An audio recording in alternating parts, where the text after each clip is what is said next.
امت مسلمہ سے حضرت فاطمہ کو بڑا. امام حسن کہتے ہیں میری اماں سارے کام کرتی تھی گھر کے. اب تو شہزادے ہیں نا ہمارے بچے, کام اور بچی, یعنی بچی میکے سے واپس آتی ہے تو سب سے بڑا دکھڑا یہ سناتی ہے کہ وہ کام بڑا کراتے ہیں. یہی ہے نا دکھڑا؟ ہاں نہ تو کریں. سب سے بڑا دکھڑا کیا ہے؟ پتہ نہیں کیا کراتے ہوں گے, ہال نہیں چلوا لیتے کہیں, یا کچھ چکی نہیں پسوا لیتے, پتہ نہیں کون سا ایسا کام ہے. اور میں, آپ ناراض نہ ہو جانا, میں بھی بیٹی کا باپ ہوں, میں بھی بہنوں کا بھائی ہوں, میں بھی اس بات کو سمجھتا ہوں, لیکن ایک بات ذہن میں رکھنا کہ یہ بات نہیں ہے کوئی کرنے والی کہ سارے بچی کے ماں باپ جمع ہو کے پہنچ جاتے ہیں ہماری بچی جی کام بڑے کرتی ہے. مثلاً کیا کرتی ہے, کیا کرتی ہے وہ؟ آؤ میں بتاؤں میرے مصطفیٰ کی بیٹی کیا کرتی تھی. میں نے سینکڑوں دفعہ یہ بات کی ہے اور میرا دل کرتا ہے روزانہ کروں, پھر کرتا ہوں. دنیا میں کوئی اتنا غریب ہے جس کی بیٹی اتنا کام کرے کہ ہاتھوں پہ چھالے پڑ جائیں؟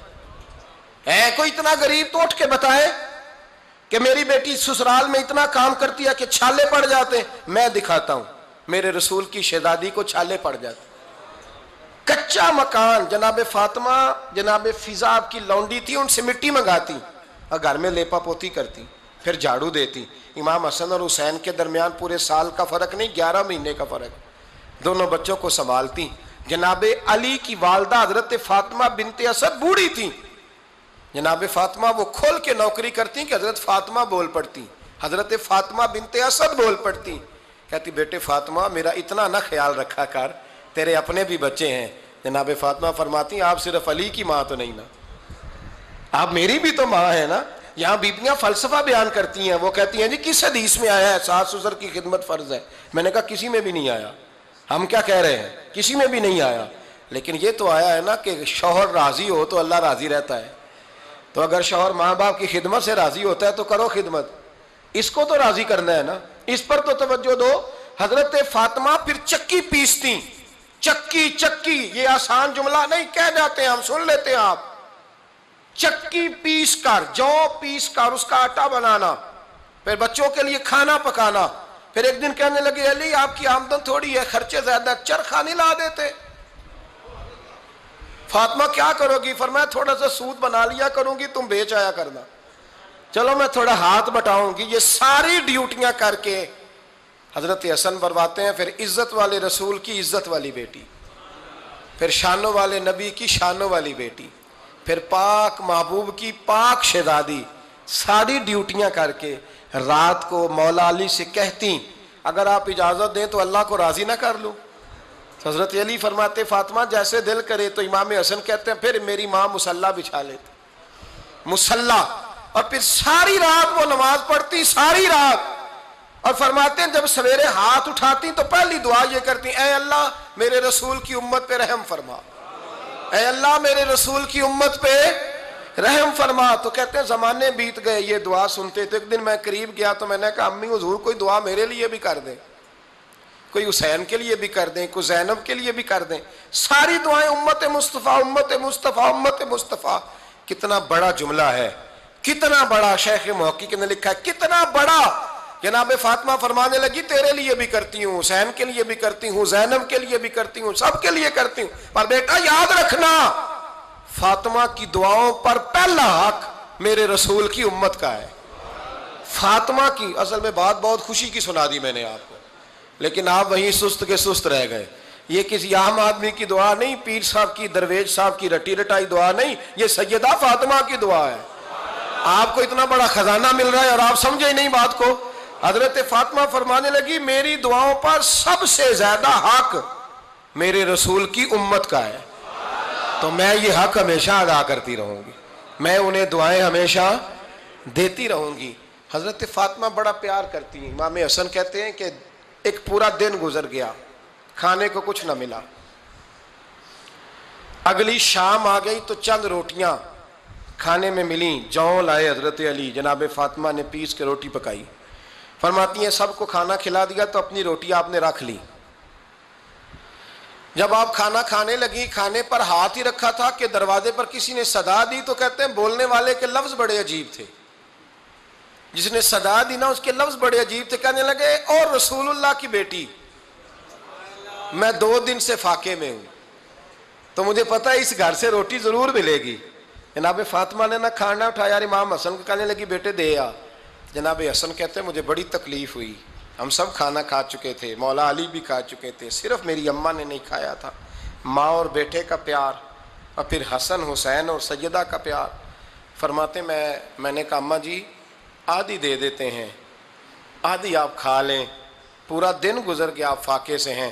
تو کہتے ہیں حضرت فاطمہ نے میرے سر پہ ہاتھ رکھا، پھر میرا ماتھا چوما، کہنے لگی بیٹا تو نے اس کی آواز نہیں نہ سنی جس نے صدا لگائی، اس نے نہ تو علی سے بات کی نہ تیرے ساتھ بات کی، اس نے تو کہا رسول اللہ کی بیٹی، تم نے صدا نہیں نہ سنی، اس کے لفظ کیا ہے، اس نے تو میرے ساتھ بات کی۔ اور پھر فرمایا بیٹے میں ایک دن سے فاقے میں ہوں، وہ 2 دن سے فاقے میں، میرا ایک دن گزارا اور ہو جائے گا امت کے ساتھ۔ ایک دن نا ایک نبی پاک کی بارگاہ میں شخص آیا، اس نے کلمہ پڑھا، قبیلہ بنو سلیم سے اس کا تعلق تھا۔ نبی کریم علیہ السلام نے اس سے اس کی مالی حالت پوچھی، تو عرض کرنے لگا یا رسول اللہ صلی اللہ علیہ وسلم میرے قبیلے میں 3000 لوگ ہیں اور سب سے غریب میں ہی ہوں۔ نبی کریم صلی اللہ تعالیٰ علیہ وسلم نے فرمایا اس کی مدد کرو بھائی۔ حضرت سعد بن عبادہ اٹھے تو انہوں نے نا اس کو کہا کہ میری اونٹنی باہر کھڑی ہے تو یہاں سے اٹھ کے چل، میں اونٹنی تجھے دیتا ہوں۔ مولا علی شیر خدا اسی وقت اٹھے اور آپ نے اپنے سر سے امامہ شریف اتارا، فرمایا میں نے کل ہی خریدا ہے، یہ میں تمہیں تحفے میں دیتا ہوں۔ حضور نے نا حضرت سلمان فارسی کی ڈیوٹی لگائی، فرمایا اسے سواری بھی مل گئی، کپڑے بھی مل گئے، اس کے کھانے کا بندوبست کر، پتہ کر کس گھر میں کھانا ہے تو لا۔ حضرت سلمان فارسی کہتے ہیں میں گلی میں نکلا تو پہلی نظر میری سیدہ فاطمہ کے دروازے پہ پڑی، میں نے دستک دی، سیدہ فاطمہ اندر سے بولی کون ہے؟ میں نے کہا میں غلام سلمان فارسی۔ جناب فاطمہ تزارہ سے میں نے عرض کی ایک بندہ آیا ہے، کلمہ پڑھا ہے، اور وہ کہتا ہے 3000 آدمی میرے قبیلے میں ہیں اور سب سے غریب میں ہوں۔ تو اماں جی اس کو مولا علی نے امامہ دے دیا ہے اور حضرت سعد بن عبادہ رضی اللہ تعالیٰ عنہ نے اونٹنی دے دی ہے۔ اب وہ حضرت فاطمہ فرما سکتی تھی کہ جب شیر خدا نے دے دیا ہے تو ہمارا تو حصہ پڑ گیا، تو فرمانے لگی بھائی میرے ساتھ کیا مطالبہ ہے بتاؤ جلدی کرو۔ کہا کھانا نہیں کھایا اس نے، تو آپ فرمانے لگی کھانا دیتے ہیں۔ حضرت سلمان فارسی کہنے لگے اماں جی کھانے میں کیا ہے؟ تو کہنے لگی کچھ بھی نہیں، 3 دن ہو گئے حسن حسین نے روٹی نہیں کھائی، پر بڑا کچھ ہے میں دیتی ہوں۔ کہتے میں سوچ میں پڑ گیا کہ انہوں نے 3 دن سے نہیں کھایا، پھر بھی بڑا کچھ ہے، پھر بھی ہم نے نا جو کھایا ہے اور باقی کا سالن فریج میں رکھا ہے، پرسوں والا بھی فریز ہوا پڑا ہے، شام کی سبزی آ گئی، کسی نے پوچھا حال کیا؟ کہتا سب سے غریب میں ہی ہوں، بڑا ماڑا بندہ ہوں، رو پڑیں گے پریشان۔ کہا بچوں نے 3 دن سے روٹی نہیں کھائی، پر سلمان بڑا دیا ہے میرے اللہ نے، بڑا کچھ ہے۔ تو کہا اماں جی پھر کرنا کیا ہے؟ فرمایا تو ٹھہر نا میں بتاتی ہوں۔ کمبل پڑا تھا، بسترا سمجھ لیں، موٹا اوڑھنے کا، کھدر کا، حضرت فاطمہ جلدی سے لائیں، فرمانے لگے یہ پکڑو اور دیر نہ کرنا، یہ ہماری گلی کے کونے پہ نا 2-4 گھر چھوڑ کے تو ایک یہودی ہے، اس کا نام شمعون ہے، وہ اس طرح کی چیزیں گروی رکھ کے یا خرید کے نا تو پیسے بھی دے دیتا ہے، جوں بھی دے دیتا ہے، گندم بھی دے دیتا ہے، سرکہ اور کھجوریں بھی، اسے دے آ، اور وہ جو سامان دینا وہ میرے پاس لا، اور لا کے مجھے دے تاکہ میں جلدی سے اس آدمی کے لیے بندوبست کروں۔ پتہ نہیں بیچارہ کتنے دنوں کا بھوکا ہے، پتہ نہیں بیچارہ کتنے، اپنے بچوں نے 3 دن سے روٹی نہیں کھائی، لا نہ ذرا۔ حضرت سلمان فارسی کہتے ہیں میں نے تھوڑا توقف کیا کہ میں آپ کا بستر لے جاؤں، یہ کمبل لے جاؤں، تو فرمانے لگی حکم ہے میرا، وہ جانا پڑے گا۔ جناب سلمان فارسی کہتے ہیں میں شمعون یہودی کے پاس گیا، میں نے کہا یہ کمبل لو، چاہے تو نگد پیسے دے دو، سامان خرید لیتے ہیں، اور چاہے تو اناج، جوں، سرکہ، کھجوریں جو تمہارے پاس ہے دے دو۔ وہ کہنے لگا یہ کس کا ہے؟ بڑا شاندار ہے، بڑا خوشبو والا ہے۔ تو کہا یہ مولا علی کے گھر سے آیا ہے، پاک بی بی نے دیا ہے کہ اس کو گروی رکھ لو اور مہمان کے لیے کچھ دے دو۔ کہا مہمان کون سا؟ کہنے لگے حضور کے پاس آ کے ایک شخص نے کلمہ پڑھا ہے اور وہ مسلمان ہوا ہے اور وہ غریب ہے، اس کو روٹی دینی ہے۔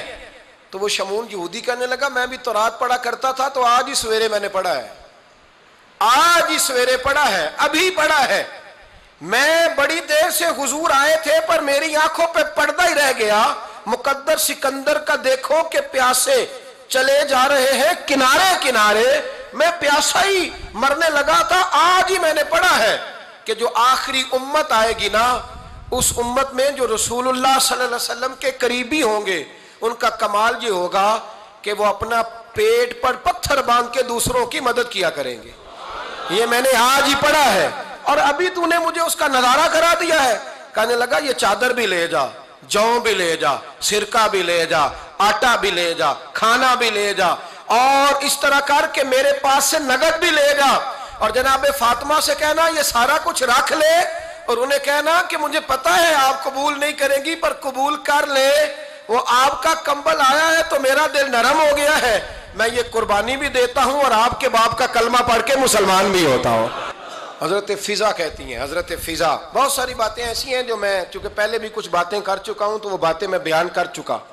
آج کچھ ایسی باتیں بیان کر رہا ہوں جو پہلے اس عنوان پر میں بیان نہیں کر سکا, ان باتوں کو لے کے آ رہا ہوں. حضرت فضا لونڈی تھی جناب فاطمہ کی, کنیز تھی, خادمہ تھی, اور بڑا پیار کرتی تھی وہ حضرت فاطمہ سے, اور جناب فاطمہ بڑی شفقت کرتی تھی ان کے ساتھ. جناب فضا کہتی ہیں ہمارے ساتھ ہی نا 2-4 گھر چھوڑ کے ایک یہودی مسلمان ہوا تو اس کے رشتہ داروں نے رشتے توڑ دیے, ناطے توڑ دیے, سارا خاندان مسلمان ہو گیا, لوگوں نے ملنا گلنا چھوڑ دیا. فرماتے ہیں کہ اس کی بیوی فوت ہو گئی تو میں نے حضرت فاطمہ کو خبر دی تو پہلی خبر سنتے ہی خاتون جنت فرمانے لگی اس سے تو اس کے رشتہ داروں نے ناتا ہی توڑ دیا ہے. فضا جب پتہ کر کے کوئی غسل دینے والا ہے, اسے پتہ کر کوئی کفن دینے والا ہے, کہتے میں واپس آئی, میں نے کہا اماں جی کوئی بھی نہیں, اس کا شوہر تو پریشان بیٹھا. کہنے لگی لا چادر پھر تو اور میں چلتی ہیں. تو میں نے کہا اماں جی آپ چلیں گی؟ فرمایا میں کیوں نہیں چلوں گی, میرے رسول اللہ کی امت ہے, یہ میرے کی امت ہے, میں چلوں گی. یہ مزاج, یہ شوق, یہ درد, یہ انداز. ایک بی بی آئی مسئلہ پوچھنے, اس نے کہا اماں جی 40 اونٹ ہے تو اللہ کے رستے میں کتنے دوں؟ تو حضرت فاطمہ فرمانے لگی اگر یہ سوال تجھ سے ہوتا تو جواب اور ہے, مجھ سے ہو تو جواب اور ہے. تو بی بی کہنے لگی اماں جی دونوں ہی بتا دیں. تو اماں فرمانے لگی اگر 40 اونٹ تیرے پاس ہو تو تو نے اس میں سے ایک دینا ہے, اور اگر 40 فاطمہ کے ہو تو فاطمہ نے سارے ہی اللہ کے رستے میں دینے ہیں. تیرے لیے حکم اور ہے اور میرے لیے بات اور ہے. تیرے پاس ہو تو 40 میں سے ایک دے دے, اور میرے پاس ہو تو میں 40 کے. اور ایک بات اگر نہ کروں تو موضوع مکمل نہیں ہوتا. میرے نبی کریم علیہ السلام نے ایک دن صحابہ سے پوچھا بتاؤ بہترین عورت کون سی ہوتی ہے؟ کون ہوتی ہے؟ آکسفورڈ کی پڑھی ہوئی جی, پنجاب یونیورسٹی جس نے ایم فل کا مقالہ لکھا ہو, پی ایچ ڈی ہو جس نے پی ایچ ڈی کی ہو نمل یونیورسٹی سے, ایک کراچی یونیورسٹی کی ڈگری ہولڈر ہو, کہ باہر سے ایم بی بی ایس کر کے آئی ہو. کون افضل ہوتی ہے؟ کہ یا جو اچھی گفتگو کرے, نماز پڑھے, عبادت کرے, وہ افضل؟ کوئی تو ایسی وجہ ہوگی نا. صحابہ سے حضور نے سوال پوچھا تو صحابہ نے بھی مختلف جوابات دیے. کسی نے کہا حضور پنجگانہ نماز پڑھنے والی, فرمایا بات تمہاری ٹھیک ہے پر تم میری مراد کو نہیں پہنچے. ایک نے کہا یا رسول اللہ صلی اللہ علیہ وسلم پردہ کرنے والی, فرمایا بات تمہاری ٹھیک ہے پر تم میری مراد کو نہیں پہنچے. ایک نے کہا حضور با پردہ عورت, فرمایا بات تمہاری ٹھیک ہے پر تم میری مراد کو. حضرت علی کہتے ہیں بیٹھا میں بھی تھا بیچ, لیکن میں بھی مراد کو سمجھ نہیں پا رہا تھا, حالانکہ شہر علم کے دروازے کا نام مولا علی ہے. فرماتے ہیں اس وقت اللہ کی حکمت تھی کہ جواب کوئی اور دے. تو حضرت علی کہتے ہیں قد بھی میرا چھوٹا تھا, بیٹھا بھی میں پیچھے تھا, تو تھوڑی گردن اور جھکا کے نا تو میں نکل گیا اور فاطمہ کے حجرے میں پہنچ گیا. تو میں نے کہا فاطمہ حضور نے ایک سوال پوچھا ہے تو صحابہ جواب دے رہے ہیں پر حضور کہتے ہیں تم میری مراد کو نہیں پہنچے, ذرا جلدی سے جواب نہیں دیتی. تو خاتون جنت ہنس پڑی, فرمانے لگی میں جواب دوں؟ آپ کو بھی کہا ہاں دیں جواب کا. کیا؟ فرمانے لگے بتاؤ سب سے بہترین عورت دنیا کی کون سی, سب سے بہترین؟ تو جناب فاطمہ کہنے لگی سادہ سا جواب تھا, آپ لوگوں کو آیا کیوں نہیں؟ کہا چلو بتاؤ. جناب فاطمہ فرمانے لگی دنیا کی سب سے بہترین بی بی وہ ہے جس کو نہ کبھی غیر محرم نے دیکھا ہو, اور اگلے لفظوں پہ غور کرنا, نہ کبھی غیر محرم نے اسے دیکھا ہو اور نہ اس بی بی نے کبھی کو غیر محرم دیکھا ہو. یہ کوئی پردہ نہیں کہ بی بی کہتی ہے جناب میں تو چہرہ ڈھام کے نکلی تھی, باقی میں دکاندار سب سے بات چیت کر آئی, سب کے چہرے دیکھ آئی. حضرت فاطمہ نے بتایا کہ تیری آنکھوں کا بھی پردہ ہے.